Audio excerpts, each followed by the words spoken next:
आग्रह करने की जरूरत नहीं है, मैं खुद ही खड़ा हो गया।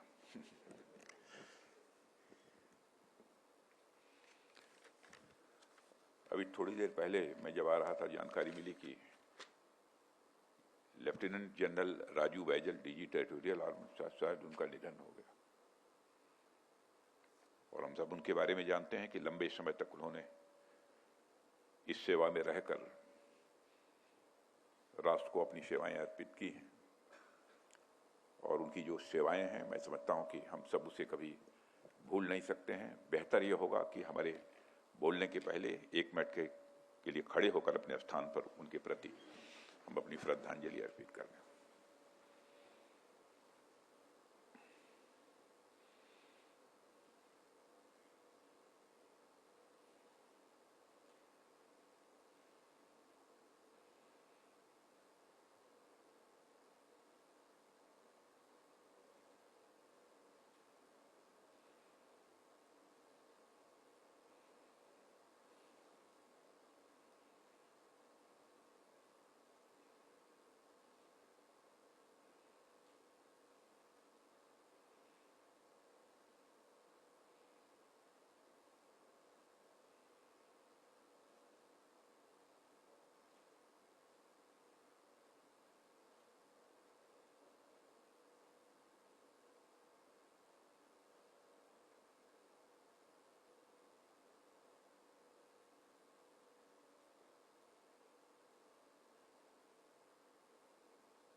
ओम शांति शांति शांति। परमात्मा उनकी आत्मा को शांति प्रदान करे और इस कष्ट को सहन करने की उनके परिवारजनों को शक्ति प्रदान करे, ये हमारी कामना है। Chief of defence staff general Anil Chauhan, chief of naval staff admiral DK. Tripathi, air chief marshal AP. Singh, chief of air staff, air marshal Markand Ranade, DG inspection and safety, और हमारे एयर मार्शल बैजल जी और बेदी जी भी यहाँ बैठे हैं, और हमारे भारत सरकार और आर्म फोर्सेस, कोस्ट गार्ड के सारे, और बीएसएफ के भी अधिकारी हैं क्या, बीएसएफ के सारे अधिकारी वर्ग, और हमारे इंडियन एयरफोर्स के वेटरन्स यहाँ मौजूद हैं, मीडिया के मित्रों। इंडियन एयरफोर्स द्वारा ज्वाइंटनेस जैसे महत्वपूर्ण विषय पर इस सेमिनार का आयोजन हुआ है, आप सब जानते ही हैं। और साथियों, इस सेमिनार की जो थीम है, इसके पहले ही उस थीम के बारे में आपने सुना है, fostering greater jointness synergy through shared learning in the domain of inspection and audits, aviation standards and aerospace safety। मैं समझता हूं यह थीम अपने आप में इतनी रेलेवेंट है कि इस पर बात करना, इस पर विचार करना आज के समय की यह जरूरत है। और इस पहल के लिए मैं इंडियन एयरफोर्स सहित सभी स्टेक होल्डर्स को अपनी तरफ से हार्दिक बधाई देता हूं। साथियों, ज्वाइंटनेस आज हमारी नेशनल सिक्योरिटी और ऑपरेशनल इफेक्टिवनेस की एक मूलभूत आवश्यकता बन चुकी है, ऐसा मैं मानता हूं। अभी कुछ दिनों पहले कलकत्ता में कंबाइंड कमांडर्स कॉन्फ्रेंस हुई थी, वहां पर सीडीएस भी मौजूद थे, हमारे तीनों सेनाओं के चीफ्स और कमांडर्स भी मौजूद थे। और उस कॉन्फ्रेंस में हमारी तीनों सेनाओं के चीफ्स और कमांडर्स तो मौजूद थे ही, प्रधानमंत्री जी ने उस कॉन्फ्रेंस को संबोधित किया था, और प्रधानमंत्री जी ने भी अपने संबोधन में ज्वाइंटनेस और इंटीग्रेशन पर काफी बल दिया था। और हमारी सरकार का तो ध्येय ही यही है कि हम तीनों सेनाओं के बीच ज्वाइंटनेस तथा इंटीग्रेशन को जितना भी बढ़ावा दे सकते हैं हमें बढ़ावा देना चाहिए। और हमारी सेनाएं न सिर्फ दुनिया की सर्वश्रेष्ठ सेनाओं में गिनी जाती हैं, बल्कि उनके वैल्यूज और उनकी अप्रोच की भी दुनिया में सराहना होती है। और हमारी यह सर्विस की अपनी गौरवशाली परंपरा रही है, और परंपरा के साथ मैं यह मानता हूं कि हमारी यह पहचान भी रही है। साथ ही दशकों के अनुभव से उनकी ऑपरेशनल टेक्निक्स, टैक्टिक्स और प्रोसीजर्स भी डेवलप हुई हैं। हमारी सेनाओं का यह जो अनुभव है वह देश की अलग अलग ज्योग्राफिकल कंडीशंस में हुए ऑपरेशंस और उसके लिए लगातार किए जा रहे प्रयासों से ही आया है।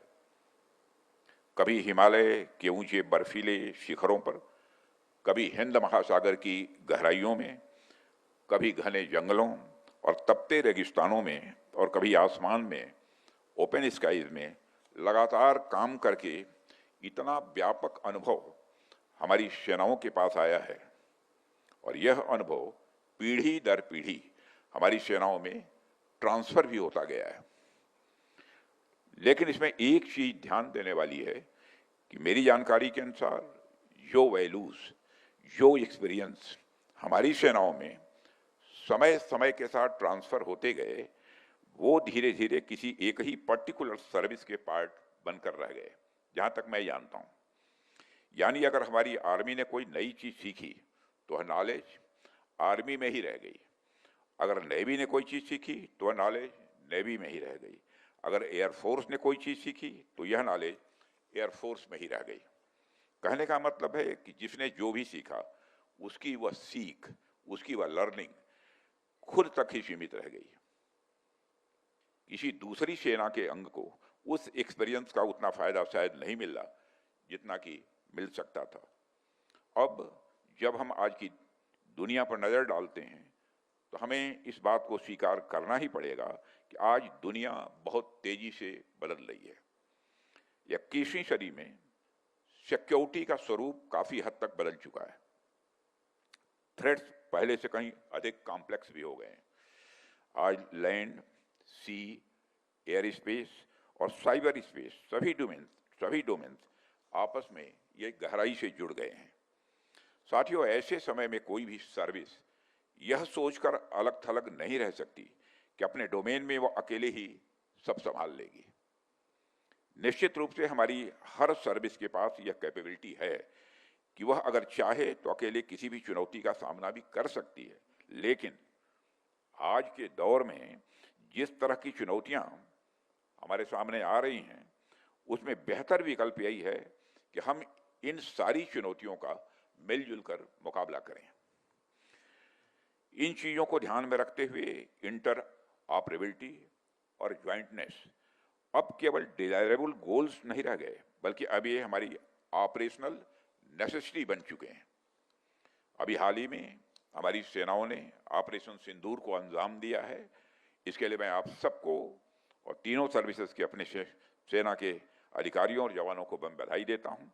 और यह ऑपरेशन इस बात का प्रमाण है कि जब हमारी सेनाएं आपस में मिलकर काम करती हैं तो उनकी कंबाइंड स्ट्रेंथ कितनी बढ़ जाती है। यानी बड़ी से बड़ी चुनौती का भी मुकाबला करने में वह सक्षम हो जाती हैं और उस चुनौती पर विजय प्राप्त करती हैं। साथियों, इन ऑपरेशन के दौरान भारत ने अपने एयर डिफेंस में ज्वाइंटनेस का एक जबरदस्त प्रदर्शन किया जो डिसाइसिव साबित हुआ। इंडियन एयरफोर्स का integrated air command and control system यानी IACCS, जिसको इंडियन आर्मी के आकाश तीर और इंडियन नेवी के त्रिगुण के साथ सीमलेसली इंटीग्रेट किया गया, और मैं मानता हूं इस सफलता का यह आधार था। और इन सिस्टम्स की ट्राई सर्विस सिनर्जी ने एक यूनिफाइड और real time operational picture create की, जिससे कमांडर्स को तुरंत सही समय में और सही फैसले लेने की एक शक्ति मिली, एक ताकत मिली। इसमें IACCS ने आकाश तीर और त्रिगुण के साथ मिलकर बैक बोन की तरह काम किया और कमांड एंड कंट्रोल को एक नए स्तर तक वो ले गया। इनके माध्यम से सिर्फ सिचुएशनल अवेयरनेस ही नहीं बढ़ी, बल्कि फ्रैक्टिसाइड का जोखिम भी बहुत कम हुआ, जिससे हर एक्शन एक्यूरेट और इफेक्टिव बना। और यही है असली ज्वाइंटनेस, जहां हमारी तीनों सर्विसेज एक साथ आकर यूनिटी और क्लैरिटी के साथ डिसाइसिव आउटकम्स को अचीव करती हैं। साथियों, यह ज्वाइंटनेस हमारी सेनाओं के लिए क्यों जरूरी है और यह कितना फायदेमंद हो सकता है, इसके कुछ और उदाहरण मैं आप सबके सामने रखना चाहूंगा। हमारी सेनाओं ने वर्षों के अनुभव से अपने अपने इंस्पेक्शन और ऑडिट सिस्टम डेवलप किए हैं। पीस टाइम की डे टू डे प्रिपेयर्डनेस से लेकर कॉन्फ्लिक्ट्स के दौरान सीखे गए कठिन सबक तक ये सिस्टम समय के साथ डेवलप हुए हैं। लेकिन आज के इंटीग्रेटेड ऑपरेशन के युग में ये जरूरी हो जाता है कि ये सिस्टम्स एक दूसरे से सीमलेसली जुड़े रहें। और यह बिल्कुल सामान्य सी बात है कि यदि हमारे इंस्पेक्शन और सेफ्टी स्टैंडर्ड्स अलग अलग रहेंगे तो मुश्किल समय में स्वाभाविक रूप से कंफ्यूजन पैदा होगी। दूसरी ओर ऐसी स्थिति में डिसीजन मेकिंग धीमी हो जाएगी। एक छोटी टेक्निकल गलती भी, मैं समझता हूं, कास्केडिंग इफेक्ट पैदा कर सकती है। लेकिन जब स्टैंडर्ड्स अलाइंड होंगे, जब इंस्पेक्शन और ऑडिट रिपोर्ट्स सभी सर्विसेज द्वारा यूनिवर्सली एक्सेप्टेड होंगी, तो उस स्थिति में कोऑर्डिनेशन भी स्मूथ होगा और हमारे सोल्जर्स का कॉन्फिडेंस भी स्वाभाविक रूप से बढ़ेगा। साथियों, इसके अलावा आजकल हमारे सामने एक नया खतरा साइबर अटैक्स और इंफॉर्मेशन वारफेयर का भी है। इन चैलेंजेस के संदर्भ में भी एक बड़ी जरूरी बात उभर कर सामने आई है। अगर हमारी सेनाओं के साइबर डिफेंस सिस्टम अलग अलग सर्विसेज के लिए अलग अलग स्टैंडर्ड्स पर ऑपरेट करेंगे तो उनके बीच एक गैप क्रिएट होगा ही। फिर उस गैप को एक्सप्लॉइट कर पाना हमारे एडवर्सरीज के लिए या किसी भी हैकर के लिए पॉसिबल हो सकता है। इसलिए हमें साइबर और इंफॉर्मेशन वारफेयर के स्टैंडर्ड्स भी यूनिफाई करने ही होंगे। साथियों, मैं यहां एक महत्वपूर्ण बात को साफ करना चाहता हूं कि जब हम स्टैंडर्डाइजेशन की बात करते हैं, इसका मतलब यह बिल्कुल नहीं है कि हमारी हर सर्विस की अपनी यूनिकनेस ही खत्म हो जाएगी। हमारी तीनों सर्विसेज की अपनी ताकत, अपनी विशिष्टता और एक अपनी कार्यशैली है। हमारी तीनों सेनाएं अलग अलग सिचुएशंस में काम भी करती हैं और इसी वजह से उनके सामने आने वाली चैलेंजेस भी स्वाभाविक है कि वो अलग अलग होती हैं। हम सेम प्रोसीजर और हर सर्विस पर हम थोप नहीं सकते हैं। हिमालय की ऊंचाइयों पर तैनात किसी आर्मी डिटैचमेंट के सामने जो चैलेंजेज होंगे, वह डिजर्ट में काम कर रहे किसी एयरफोर्स स्क्वाड्रन की चुनौतियों से पूरी तरह से अलग होंगे। एक तरफ एक्सट्रीम कोल्ड की सिचुएशन है तो दूसरी तरफ एक्सट्रीम हीट की सिचुएशन है। अब अगर हम यह कहें कि हर जगह एक जैसे प्रोसीजर्स अपनाए जाएं तो यह न केवल इम्प्रैक्टिकल होगा बल्कि हमारी फोर्सेस की क्षमताओं को भी यह सीमित कर देगा। इसलिए हमारा गोल यह होना चाहिए कि हम एक शेयर्ड बेसलाइन तैयार करें, एक ऐसा फ्रेमवर्क तैयार करें जो इंटर ऑपरेबिलिटी और म्यूचुअल ट्रस्ट को मजबूत करे, ताकि जब अलग अलग सर्विसेज एक साथ काम करें तो हर कोई यह भरोसा रख सके कि उनकी प्रोसेसेस और कार्यशैली में तालमेल है। और यह शेयर्ड बेसलाइन कैसे बनेगा, इसकी क्या रूपरेखा होनी चाहिए, इन तमाम मुद्दों पर आप सभी अफसर्स बैठकर ब्रेन स्टॉर्मिंग करेंगे, ऐसा मेरा विश्वास है। मैं इतना कह सकता हूं रक्षा मंत्री होने के नाते कि रक्षा मंत्रालय से जिस भी सहयोग की आवश्यकता होगी, हर तरीके से मिनिस्ट्री आपके साथ कोऑपरेट करेगी। इस दिशा में आगे बढ़ना, मैं मानता हूं कि यह समय की जरूरत है और मुझे पूरा विश्वास है कि आप तीनों ही सेनाओं, कोस्ट गार्ड, बीएसएफ और डीजीसीए के बड़े अधिकारी इस ओर प्रयास कर ही रहे होंगे और आगे भी इसे तेजी से आगे बढ़ाएंगे। साथियों, यह स्वाभाविक सी बात है कि जब हम ज्वाइंटनेस की ओर बढ़ रहे हैं तो कई प्रकार की चुनौतियां भी हमारे सामने स्वाभाविक रूप से आएंगी ही। कोई भी बदलाव लाना हमारे लिए आसान तो बिल्कुल नहीं होगा, क्योंकि यह केवल पॉलिसी बदलने का सवाल नहीं है, बल्कि यह माइंडसेट और अप्रोच बदलने का काम है। इसके लिए हमें सस्टेन्ड डायलॉग्स की आवश्यकता होगी, यानी लगातार बातचीत, विचार विमर्श और एक दूसरे को समझने का प्रयास हमें करते रहना होगा। हर सर्विस को यह अनुभव होना चाहिए कि दूसरा पक्ष उनकी परिस्थितियों और चुनौतियों को ठीक तरीके से समझ रहा है। इसके साथ ही हर सर्विस को एक दूसरों की परंपराओं और हेरिटेज का सम्मान भी बनाए रखना होगा। ऐसी स्थिति में लीडरशिप का रोल भी बहुत ही महत्वपूर्ण हो जाता है। उनको हर स्तर पर यह स्पष्ट करना होगा कि यह बदलाव कैसे आया और सबसे महत्वपूर्ण यह बदलाव क्यों जरूरी है। जब हर सैनिक, हर अधिकारी, हर कर्मचारी यह समझ ले कि ज्वाइंटनेस उनकी सुरक्षा, क्षमता और मिशन की सफलता के लिए अत्यावश्यक है, तभी हम ज्वाइंटनेस और इंटीग्रेशन की ओर मजबूती से आगे बढ़ पाएंगे। साथियों, इसके लिए हम इंटरनेशनल लेवल पर मौजूद बेस्ट प्रैक्टिसेस से सीख सकते हैं, लेकिन हर देश की अपनी परिस्थितियां होती हैं। इस सच्चाई को भी हमें समझना होगा। इसलिए हमें अपने सॉल्यूशंस भारत की नेसेसिटीज के अनुसार ही विकसित करने होंगे और इस तरह बातचीत, समझदारी और कंटेक्स्ट स्पेसिफिक सॉल्यूशंस के जरिए ही हम एक ऐसा सिस्टम बना सकते हैं जो मॉडर्न हो, कैपेबल और हर सर्विस के लिए यूजफुल होगा। साथियों, ज्वाइंटनेस के उदाहरण हम सब अपने बचपन से ही सुनते आए हैं। जब हम अपनी कहानियों पर गौर करेंगे तो हम पाएंगे कि आज हम जिस ज्वाइंटनेस की बात कर रहे हैं उसके उदाहरण तो हमारी भारत की संस्कृति में भी मौजूद हैं। अभी 2 दिन बाद ही हम दशहरा का पर्व मनाने जा रहे हैं। यह पर्व असत्य पर सत्य की विजय और अधर्म पर धर्म की स्थापना का प्रतीक है। हम सब जानते हैं कि दशहरा का दिन मां दुर्गा ने असुरों का इस दिन संहार किया था। मां दुर्गा की कथा के बारे में भी आप सब अच्छी तरह जानते होंगे, बताने की आवश्यकता नहीं है।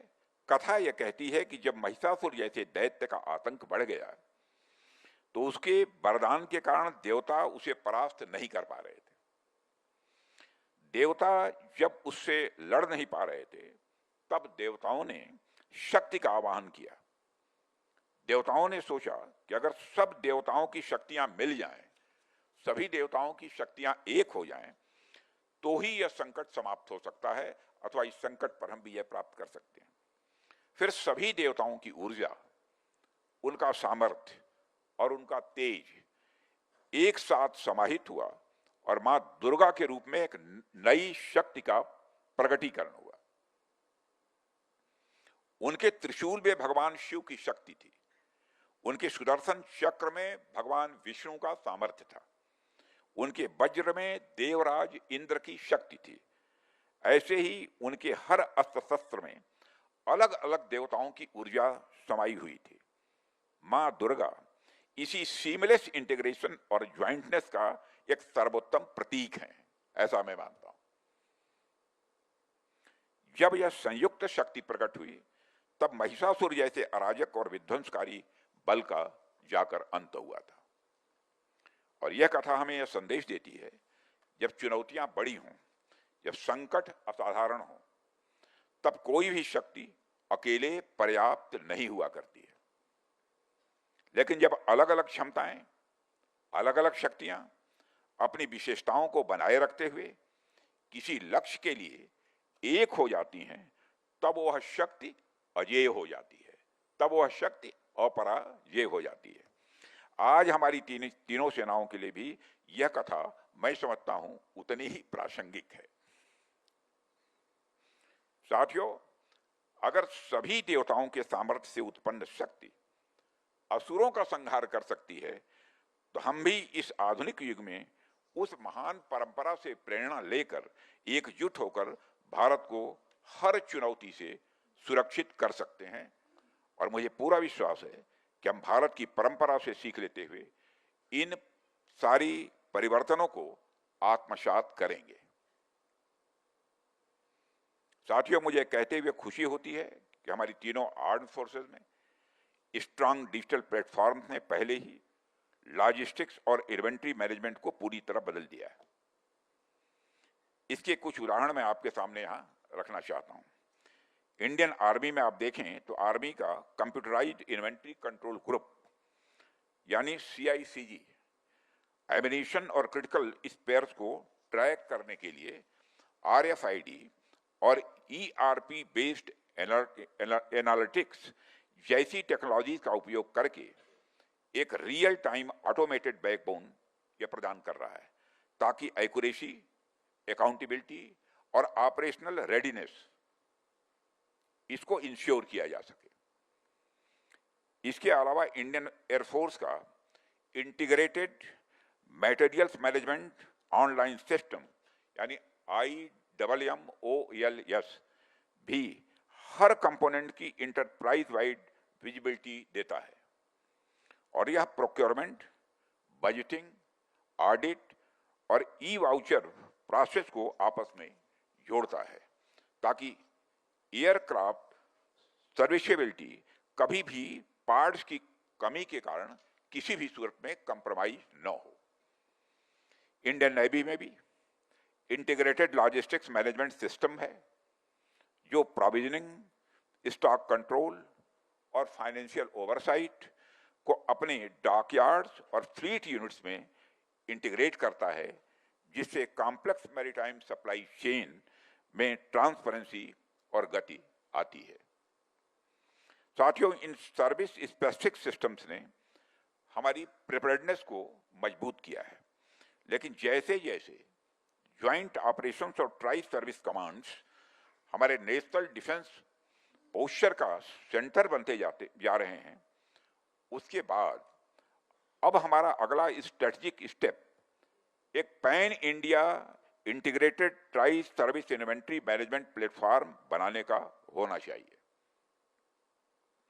ऐसा कॉमन डिजिटल बैकबोन जो हर सर्विस की यूनिक जरूरतों का सम्मान करे, क्रिटिकल स्टॉक्स की शेयर्ड विजिबिलिटी प्रदान करे, स्पेयर्स और इंफ्रास्ट्रक्चर के क्रॉस सर्विस ऑप्टिमाइजेशन को सक्षम करे, रिडंडेंट प्रोक्योरमेंट को घटाए और कमांडर्स को यूनिफाइड लॉजिस्टिक्स पिक्चर दे।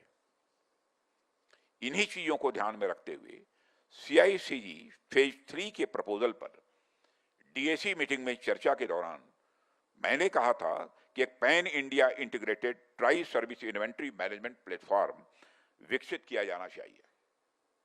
और मुझे यह जानकर खुशी है कि ट्राई सर्विसेज लॉजिस्टिक्स एप्लीकेशन पर काम, जैसा मुझे जानकारी है, कि वह प्रारंभ हो चुका है, जो तीनों सर्विसेज के प्लेटफॉर्म्स के नेटवर्क और डाटाबेस का उपयोग करके तीनों सर्विसेज की कंप्लीट इन्वेंट्री की विजिबिलिटी के साथ साथ inter service transfer of stores को भी संभव बनाएगा।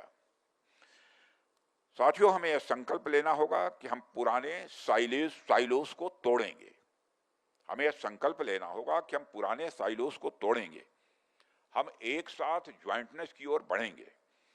जब हमारी तीनों सेनाएं एक स्वर, एक लय और एक ताल में ऑपरेट करेंगी, तभी हम किसी भी एडवर्सरी को हर मोर्चे पर जवाब दे पाएंगे और राष्ट्र को समग्रता के साथ नई ऊंचाइयों पर ले जाएंगे।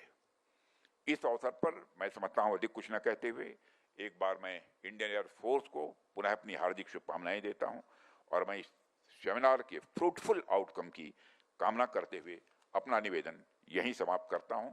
आप सबको बहुत बहुत धन्यवाद। धन्यवाद श्रीमान।